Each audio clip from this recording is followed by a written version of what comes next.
पंद्रहवें अध्याय का सार। इस अध्याय के प्रारंभ में आचार्य ने दया के महत्व को स्पष्ट किया है।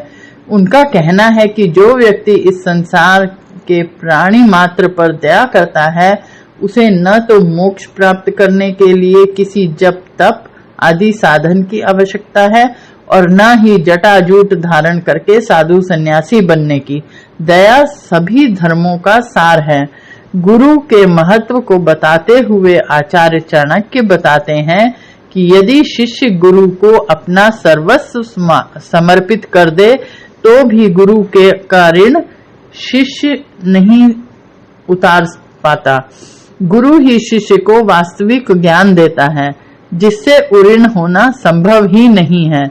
दुष्ट व्यक्ति से बचने का उपाय बताते हुए चाणक्य कहते हैं कि या तो उसे मसलकर नष्ट कर देना चाहिए अथवा ऐसा प्रयत्न करना चाहिए कि वह आपके कार्य में किसी प्रकार की रुकावट न डाल सके। चाणक्य का कहना है कि जो व्यक्ति मैले कपड़े पहनने रहता है, जिसके दांतों पर मैल जमा हुआ दिखाई देता है, जो हर समय कड़वी बातें करता रहता है तथा जो सूर्योदय और सूर्यास्त के समय सोया रहता है, उसे न तो लक्ष्मी प्राप्त होती है और न ही उसका स्वास्थ्य ठीक रहता है।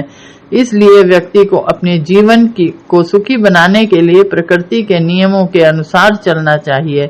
आचार्य के अनुसार धन मनुष्य का बंधु और सखा है, इसलिए मनुष्य को धन संग्रह करते रहना चाहिए। उनका यह भी कहना है कि धन को धर्म पूर्वक ही कमाना चाहिए। अन्याय से पैदा किया हुआ धन 10 वर्षों से ज्यादा नहीं ठहरता। अनेक विद्वानों का कहना है कि समर्थ व्यक्ति जो कुछ करता है, लोग उसके लिए उसे दोषी नहीं ठहराते। समर्थ को नहीं दोष गोसाई। असमर्थ द्वारा किया गया अच्छा काम भी दोष युक्त माना जाता है। इसका कारण भय और स्वार्थ है, न कि सत्य दृष्टि। आचार्य ने दान की महिमा का बखान किया है। वे कहते हैं कि ब्राह्मणों को भोजन करवाने के बाद ही गृहस्थ को भोजन करना चाहिए। उनके अनुसार प्रेम और स्नेह उसे ही कहा जाता है जो दूसरों से किया जाए। अपने संबंधियों तथा मित्रों आदि से भी तो सभी प्रेम करते हैं। आचार्य ने बुद्धिमान उसे कहा है जो पाप कर्मों की ओर आकृष्ट न हो। चाणक्य मनुष्यों को यह बताना चाहते हैं कि ज्ञान का कोई अंत नहीं है, जबकि मनुष्य का जीवन बहुत छोटा है। उनका कहना है कि वेद आदि शास्त्रों के पढ़ने पर भी जिसे उसमें वर्णित आत्मा और परमात्मा का ज्ञान नहीं हुआ, उसका जीवन व्यर्थ है। उसका जीवन बिल्कुल उसी प्रकार है जैसे धातु की कलछी स्वादिष्ट भोज्य पदार्थ में घूमती तो है, परंतु उसका स्वाद नहीं ले पाती।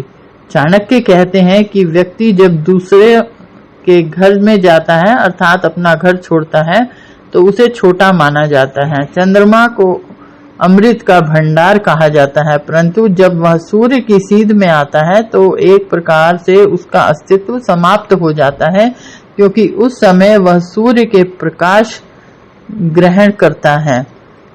चाणक्य ने यह बात स्पष्ट करने का प्रयत्न किया है कि ब्राह्मणों के पास धन क्यों नहीं होता। उनका कहना है कि वे सदैव सरस्वती की उपासना में लगे रहते हैं, इसलिए धन इकट्ठा करने की उनमें प्रवृत्ति ही नहीं होती। इस संसार में प्रेम का बंधन ही सबसे दृढ़ होता है। चाणक्य उदाहरण देते हुए कहते हैं कि भौरे में इतनी शक्ति होती है कि वह लकड़ियों में भी छेद कर सकता है, परंतु कमल के अनुराग में बंध जाने के कारण उसकी शक्ति व्यर्थ हो जाती है।